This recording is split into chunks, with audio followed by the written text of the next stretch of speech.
Haleluya, puji Tuhan. Shalom Bapak Ibu Saudara yang diberkati Tuhan. Kita jumpa lagi dalam ibadah online Suara Injil. Mari pada hari ini, mari kita mau memuliakan Tuhan, memuji, meninggikan nama Yesus, nama di atas segala nama. Karena kita percaya bahwa kalau kita ada sampai hari ini semua karena kasih karunia Tuhan. Sebelum kita akan memulaikan ibadah minggu hari ini, mari kita satu di dalam doa. Bapa kami dalam sorga, Bapa yang kami panggil dalam nama Tuhan Yesus Kristus, saat ini kembali kami ada lagi dalam hadirat-Mu. Kami menghampiri Engkau, Allah kami yang besar, Allah kami yang kudus, Allah kami yang hidup. Dan hari ini kami rindu mempersembahkan korban pujian penyembahan kami yang terbaik bagi Tuhan. Kami rindu membawa hati kami di hadirat-Mu untuk menaikkan ucapan syukur kami. Karena kami percaya bahwa semua hanya oleh karena anugerah Tuhan. Kami ada hari ini semua karena kemurahan Tuhan. Itu sebabnya Tuhan, kami serahkan acara ibadah minggu hari ini ke dalam tangan Tuhan. Engkau mengurapi, memimpin kami semua. Biarlah kami semua dalam pengurapan Tuhan. Dan biarlah apa yang kami lakukan, yang kami kerjakan, semuanya untuk hormat dan kemuliaan nama Tuhan. Kami akan buka acara ibadah minggu Suara Injil pada hari ini. Di dalam nama Tuhan Yesus Kristus kami berdoa dan bersyukur. Haleluya, amin. Puji Tuhan, mari saat ini kita akan mengagungkan Tuhan. Kita mau bersorak bagi Tuhan, karena kita percaya bahwa Allah kita adalah Allah yang heran, Allah yang berkuasa. Dan nama Yesus, nama yang heran yang kami muliakan pada hari ini. Puji Tuhan. Allah kita heran dan besar, Allah yang heranlah, Allah yang cinta kita semua berkati dengan limpah. Allah yang heranlah, Allah kita heran dan besar, Allah yang heranlah, Allah yang cinta kita semua berkati dengan limpah. Allah yang heranlah, Allah kita heran,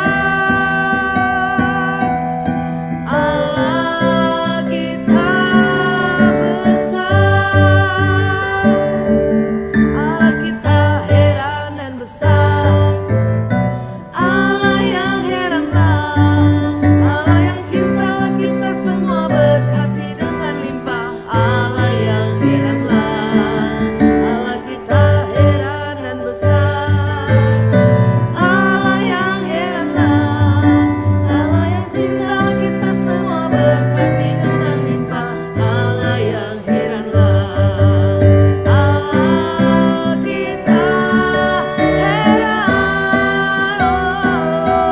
Allah kita besar. Heran namanya, sungguh heran namanya. Nama Yesus heranlah, oh haleluya. Heran namanya, sungguh heran namanya. Nama Yesus heranlah, oh haleluya. Heran namanya, amin. Sungguh heran nama Yesus, heran namanya. Nama Yesus heranlah, oh haleluya. Nama Yesus heranlah, oh haleluya. Nama Yesus heranlah, oh haleluya. Haleluya, haleluya. Puji Tuhan, sesungguhnya nama Yesus adalah nama yang heran dan berkuasa. Dan kita percaya bahwa hari ini kita akan memberikan pujian penyembahan hanya bagi nama Yesus yang ajaib. Mari siapkan hati kita untuk mendengarkan firman Tuhan. Bila hati kita lemah tak berdaya, bila iman kita roboh bagai tembok, maka hanya ada satu harapan yang pasti, agung dan perkasa sampai selama-lamanya. Itulah nama Yesus, nama yang menggetarkan hati, nama yang menegarkan diri. Dialah nama Yesus, Raja di atas segala raja. Puji Tuhan, haleluya.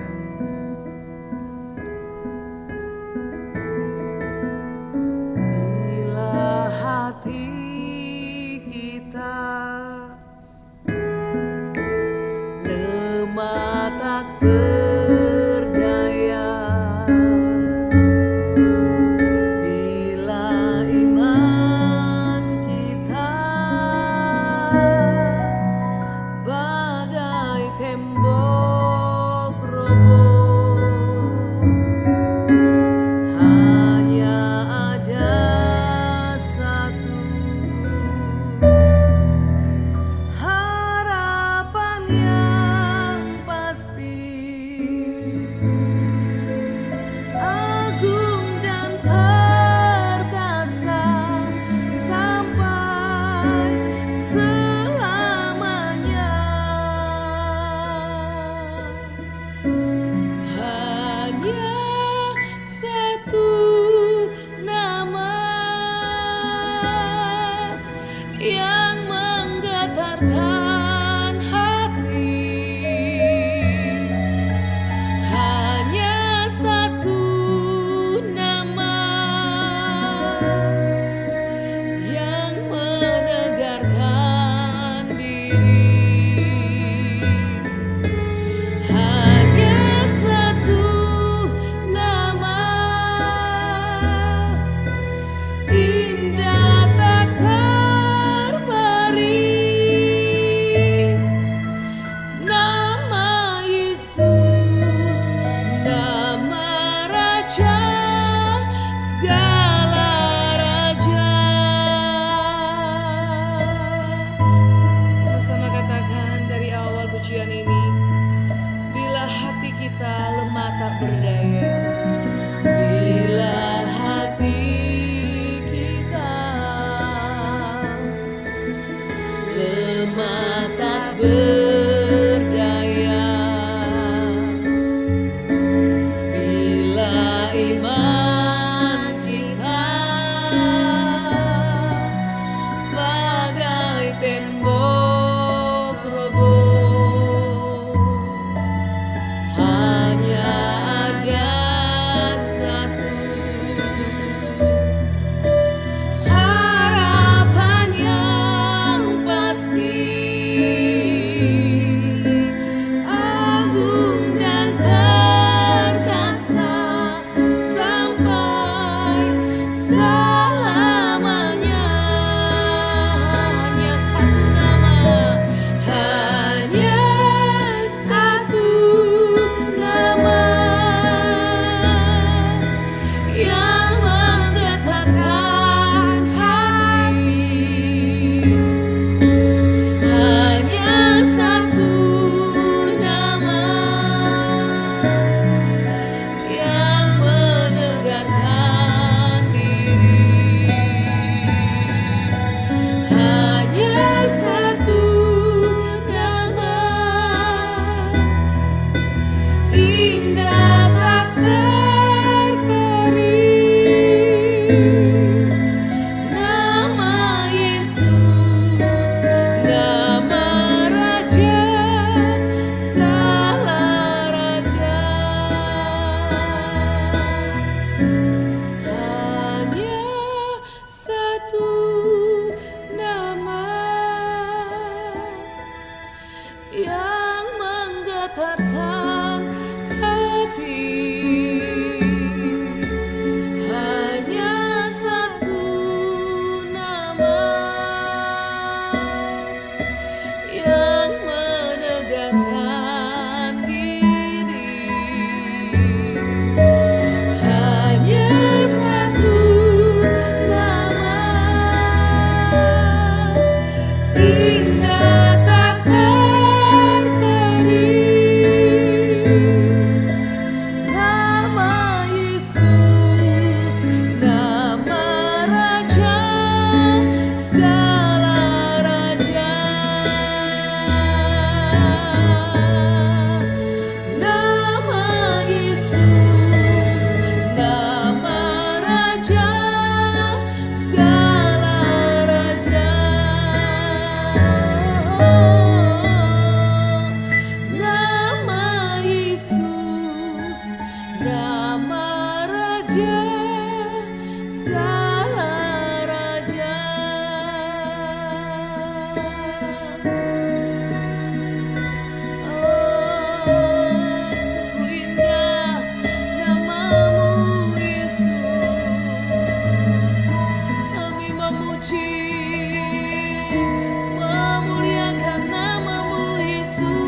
kami berseru memanggil nama Yesus, maka kami percaya ada kuasa di dalam nama Yesus.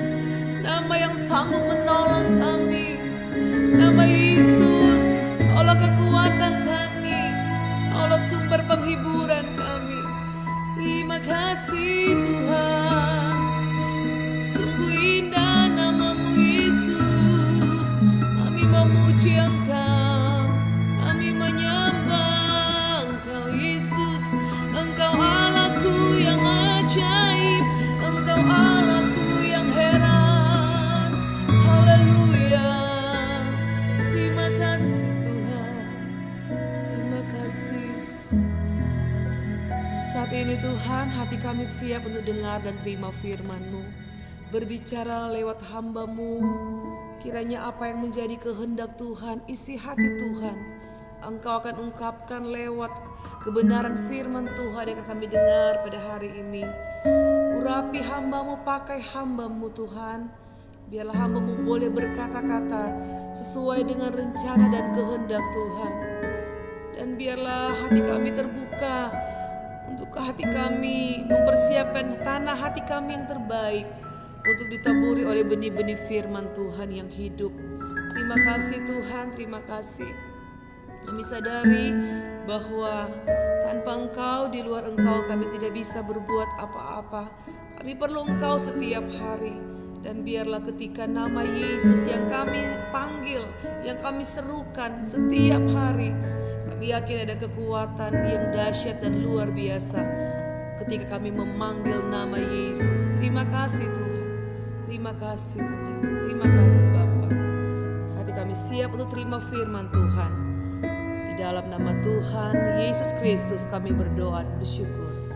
Haleluya. Amin.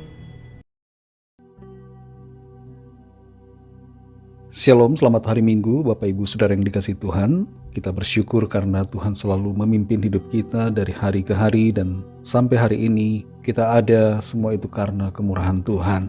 Hari ini saya akan menyampaikan renungan firman Tuhan berjudul Bangkit dari Kekecewaan. Ayat firman Tuhan terambil dari Yohanes pasal 21 ayat 1 sampai 15. Tertulis demikian. Kemudian Yesus menampakkan diri lagi kepada murid-muridnya di pantai Danau Tiberias, dan ia menampakkan diri sebagai berikut. Di pantai itu berkumpul Simon Petrus, Thomas yang disebut Didimus, Nathanael dari Kana yang di Galilea, anak-anak Zebedeus, dan 2 orang muridnya yang lain. Kata Simon Petrus kepada mereka, "Aku pergi menangkap ikan." Kata mereka kepadanya, "Kami pergi juga dengan engkau."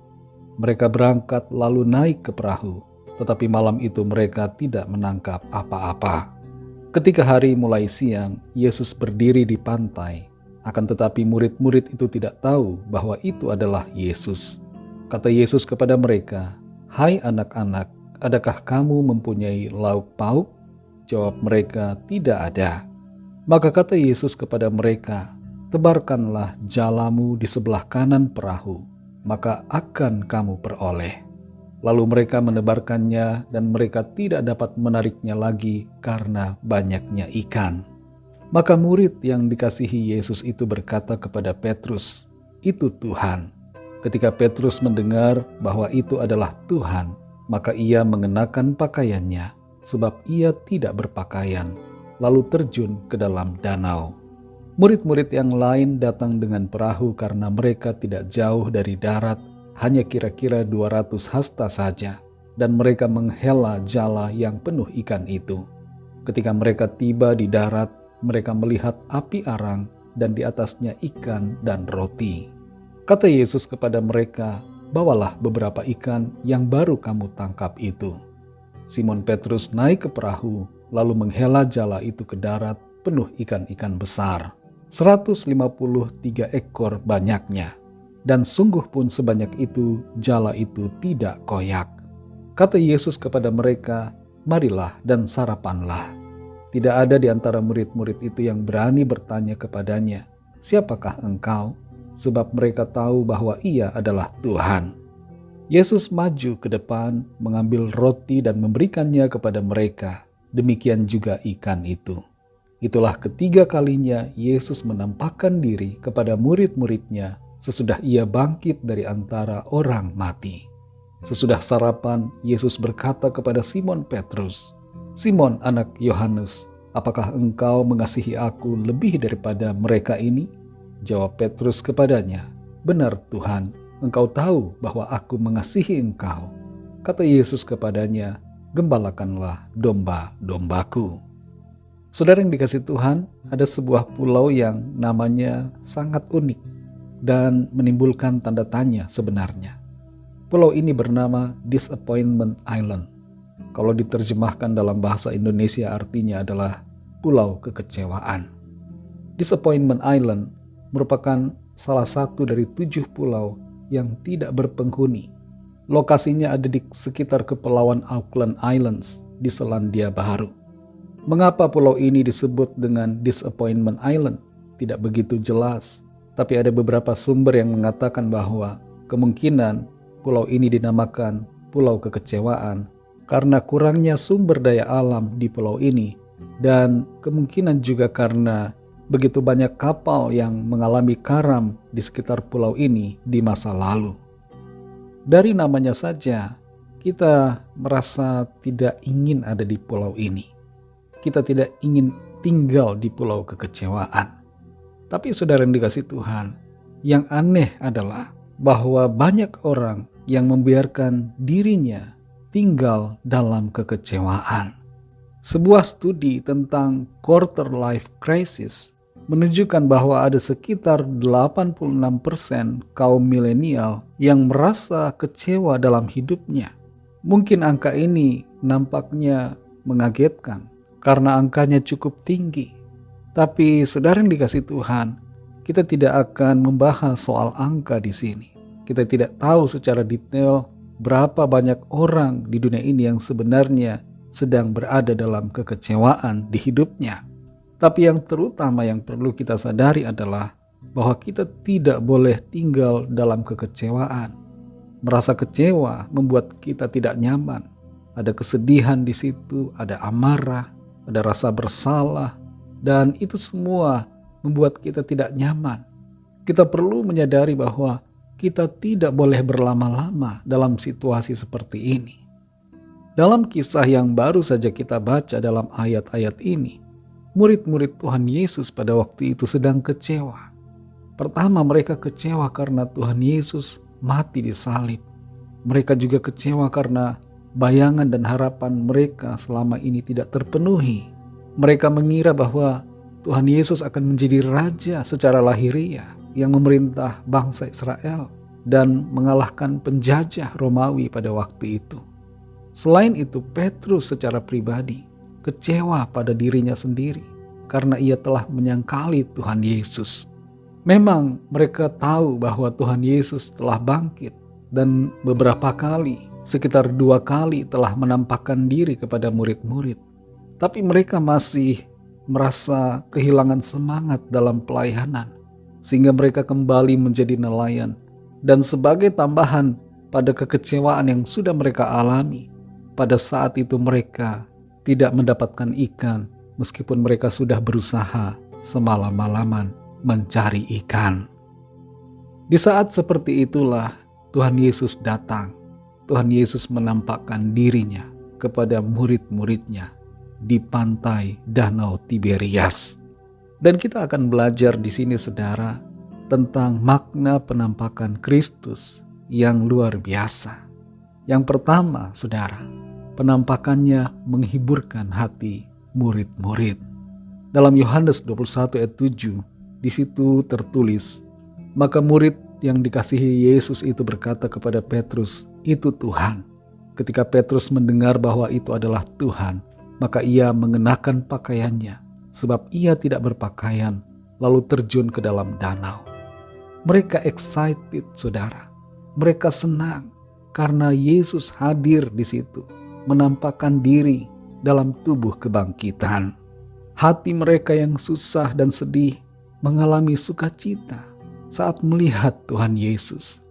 Mereka melihat Yesus yang telah bangkit dan hidup, dan itu menghiburkan hati mereka yang sedang berduka bingung, dan kecewa.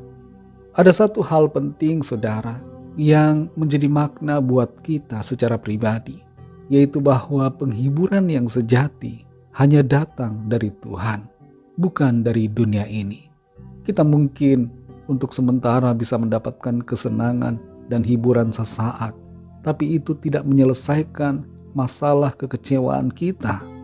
Hanya melalui kehadiran Tuhan dan lewat jamahan dan lawatan Tuhan, maka kita mendapatkan penghiburan yang kita perlukan, yang melenyapkan segala kekecewaan dalam hati kita. Makna yang kedua adalah penampakan Kristus menguatkan kembali komitmen pelayanan. Di dalam ayat yang ke-12 sampai 14, di situ Tuhan Yesus mengatakan, "Marilah dan sarapanlah." Tidak ada di antara murid-murid itu yang berani bertanya kepadanya, "Siapakah engkau?" Sebab mereka tahu bahwa ia adalah Tuhan. Yesus maju ke depan, mengambil roti dan memberikannya kepada mereka. Demikian juga ikan itu. Itulah ketiga kalinya Yesus menampakkan diri kepada murid-muridnya sesudah ia bangkit dari antara orang mati. Murid-murid Tuhan Yesus adalah orang-orang yang dipanggil untuk menjala jiwa, menjala manusia. Bukan lagi menjala ikan, saudara. Ketika Tuhan Yesus memanggil mereka, mereka meninggalkan semuanya. Mereka meninggalkan perahu, meninggalkan jala mereka, meninggalkan profesi mereka. Tapi saat ini mereka kembali kepada apa yang mereka lakukan sebelum dipanggil Tuhan masuk dalam pelayanan. Apa yang membuat mereka kembali kepada profesi lama mereka adalah karena mereka kecewa. Mereka merasa bingung dengan situasi yang ada, dan mereka tidak tahu bagaimana kelanjutan pelayanan dan panggilan mereka. Tapi penampakan Tuhan Yesus yang tanpa banyak bicara itu sudah cukup untuk memberikan mereka kekuatan kembali untuk melayani Tuhan dan untuk memberitakan Tuhan Yesus yang telah bangkit dan hidup. Ketika Tuhan Yesus memberikan mereka roti dan juga ikan, mereka kembali teringat akan pelayanan. Tanpa banyak bicara, Tuhan menunjukkan suatu perkara yang mengingatkan mereka kembali. Masa-masa pelayanan sebelum Tuhan Yesus disalibkan. Dan itu berbicara sangat kuat kepada mereka semua. Makna yang ketiga adalah penampakannya memulihkan hati yang kecewa. Di ayat yang ke-15 di situ tertulis, sesudah sarapan Yesus berkata kepada Simon Petrus, "Simon anak Yohanes, apakah engkau mengasihi aku lebih daripada mereka ini?" Jawab Petrus kepadanya, "Benar Tuhan, engkau tahu bahwa aku mengasihi engkau." Kata Yesus kepadanya, "Gembalakanlah domba-dombaku." Petrus pada waktu itu sedang berada dalam kegalauan hati. Selain karena kematian Kristus, ia juga telah menyangkali Tuhan Yesus sebanyak 3 kali. Dan itu membuat Petrus menyesal dan larut dalam kekecewaan. Tapi di sini saudara, ketika Tuhan Yesus berjumpa dengan Petrus secara pribadi, muka dengan muka, ia tidak menyalah-nyalahkan Petrus. Tapi ia datang mendekat dengan penuh kasih dan bertanya, "Apakah engkau mengasihi aku?" Sebanyak 3 kali pertanyaan ini diutarakan. Dan ini bertujuan untuk memulihkan hati Petrus, serta memberinya kesadaran bahwa Tuhan tetap mempercayakan panggilan yang indah untuk Petrus kerjakan dalam kehidupannya tanpa terjebak dengan perasaan kecewa. Saudara yang dikasihi Tuhan, apa yang menjadi rema dari kisah dalam ayat-ayat ini buat kita semua adalah supaya kita tidak tinggal dalam kekecewaan. Apakah saat ini ada di antara kita yang sedang merasa kecewa kepada Tuhan? Kecewa karena keadaan tidak seperti yang kita harapkan. Mungkin ada kekecewaan dalam pekerjaan kita, dalam keluarga, dalam pelayanan, dalam studi, dan dalam segala hal di hidup kita. Ada hal-hal yang terjadi yang membuat hati kita kecewa. Mungkin kita kecewa juga pada diri kita sendiri yang telah melakukan suatu kesalahan di masa lalu. Mari saudara saat ini datang pada Tuhan. Tuhan ada bersama dengan kita. Tuhan Immanuel hadir menyertai kita. Tuhan Yesus baik dan Ia mau menghiburkan, menguatkan, dan memulihkan kita kembali. Sehingga kita menjalani hidup ini bukan dengan kekecewaan, tapi dengan semangat, iman, dan pengharapan di dalam Tuhan. Kebangkitan Tuhan Yesus membawa harapan dan sukacita, serta melenyapkan segala kekecewaan kita. Dia sungguh telah bangkit dan Dia hidup, dan itu sebabnya ada harapan senantiasa di dalam Tuhan Yesus. Dalam Matius pasal 11 ayat 28, di situ Tuhan Yesus berkata, "Marilah kepadaku, semua yang letih lesu dan berbeban berat, aku akan memberi kelegaan kepadamu." Mari sekali lagi saudara, jangan tinggal dalam kekecewaan, tapi tinggallah dalam sukacita, damai sejahtera yang diberikan oleh Tuhan. Tuhan mau memakai kita untuk mengerjakan perkara-perkara besar dalam panggilannya. Mari kita berdoa. Bapa Surgawi, Bapa dalam nama Tuhan Yesus Kristus, Tuhan dan Allah kami yang hidup, kami bersyukur karena Tuhan, Engkau telah bangkit dan hidup, dan kebangkitan-Mu melenyapkan segala kekecewaan. Engkau tidak membiarkan para murid-Mu terus ada dalam kekecewaan, kesedihan, kegalauan hati. Itu sebabnya Engkau datang, menampakkan diri dan menghampiri mereka, memberikan penguatan, peneguhan, dan memulihkan semangat mereka kembali. Kami juga percaya bahwa itulah yang Tuhan kerjakan juga dalam kehidupan kami. Tuhan menolong kami sehingga kami tidak tinggal dalam kekecewaan, tapi kami hidup dalam semangat dan sukacita. Karena di dalam Tuhan kami selalu memiliki pengharapan. Tolong kami ya Roh Kudus, pimpin kami selalu sehingga kami hidup dalam semangat yang berkobar-kobar untuk melayani Tuhan, untuk hidup dalam pengabdian yang total kepadamu. Kami tidak tinggal dalam kekecewaan masa lalu, tapi kami hidup dalam sukacita yang Tuhan berikan kepada kami. Terima kasih untuk firman-Mu Tuhan. Pimpin kami selalu dan sertai kami agar kami senantiasa melangkah dalam kebenaran-Mu. Terima kasih Tuhan. Dalam nama-Mu yang kudus, nama Tuhan Yesus Kristus, kami sudah berdoa dan mengucap syukur. Haleluya. Amin. Saudara yang dikasihi Tuhan, pada saat ini kita akan mengadakan perjamuan kudus, dan karena itu mari kita siapkan roti dan anggur perjamuan, dan mari kita sama-sama berdoa. Tuhan, saat ini kami mau menerima roti dan anggur perjamuan. Sucikan, kuduskan ya Tuhan, agar menjadi berkat bagi kami. Dan terutama sucikan kami, kuduskan, layakkan untuk menerima tubuh dan darah-Mu. Kami mohon ampun atas dosa kesalahan kami, seperti kami juga mengampuni orang yang bersalah kepada kami.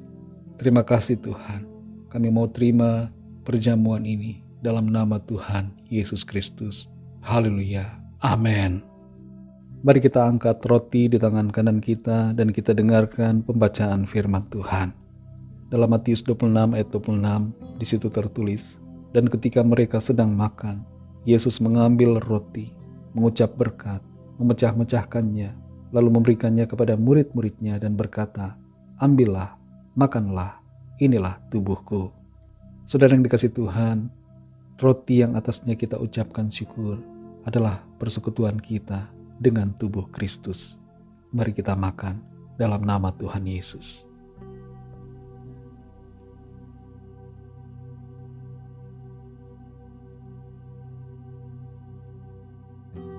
Mari kita angkat cawan di tangan kanan kita dan kita dengarkan pembacaan firman Tuhan dari Matius 26 ayat 27 dan 28.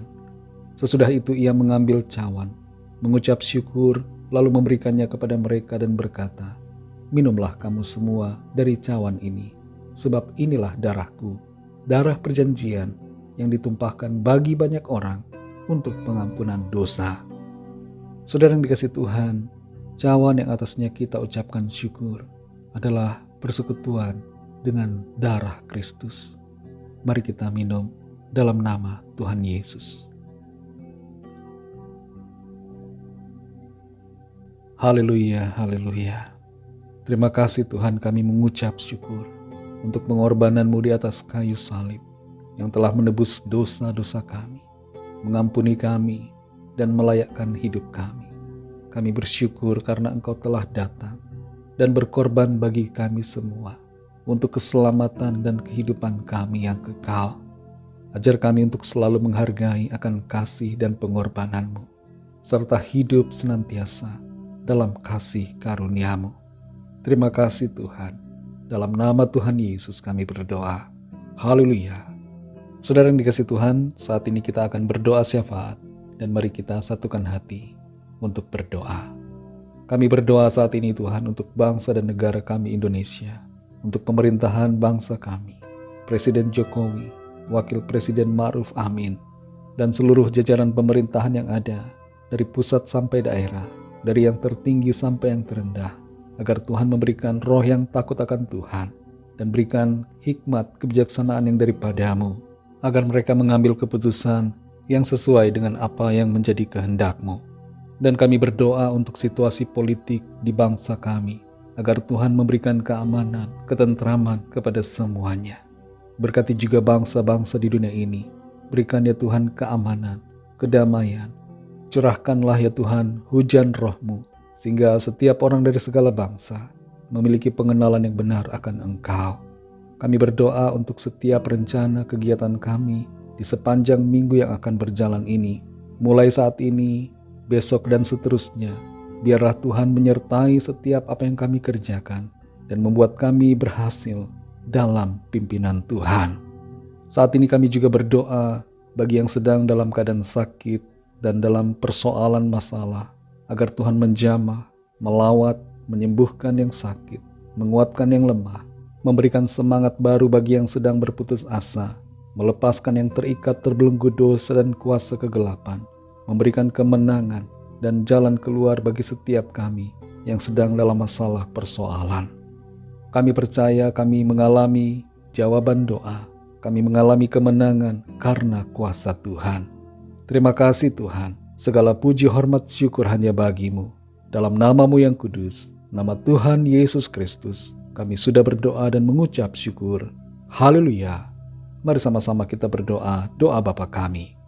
Bapa kami yang di sorga, dikuduskanlah nama-Mu, datanglah kerajaan-Mu, jadilah kehendak-Mu di bumi seperti di sorga. Berikanlah kami pada hari ini makanan kami yang secukupnya, dan ampunilah kami akan kesalahan kami, seperti kami juga mengampuni orang yang bersalah kepada kami. Dan janganlah membawa kami ke dalam pencobaan, tetapi lepaskanlah kami daripada yang jahat, karena Engkaulah yang punya kerajaan dan kuasa dan kemuliaan sampai selama-lamanya. Amin. Terimalah berkat Tuhan. Tuhan memberkati engkau dan melindungi engkau. Tuhan menyinari engkau dengan wajah-Nya dan memberikan kasih karunia. Tuhan menghadapkan wajah-Nya kepadamu dan memberikan damai sejahtera. Berkat anugerah dari Bapa Surgawi, cinta kasih karunia dari Tuhan Yesus Kristus, dalam persekutuan dan penghiburan Roh Kudus, menyertai kita semua sekarang ini dan sampai selama-lamanya. Dalam berkat nama Tuhan Yesus Kristus. Haleluya. Amin. Puji Tuhan, saudara yang dikasihi Tuhan. Selamat hari Minggu. Tuhan Yesus memberkati. Haleluya.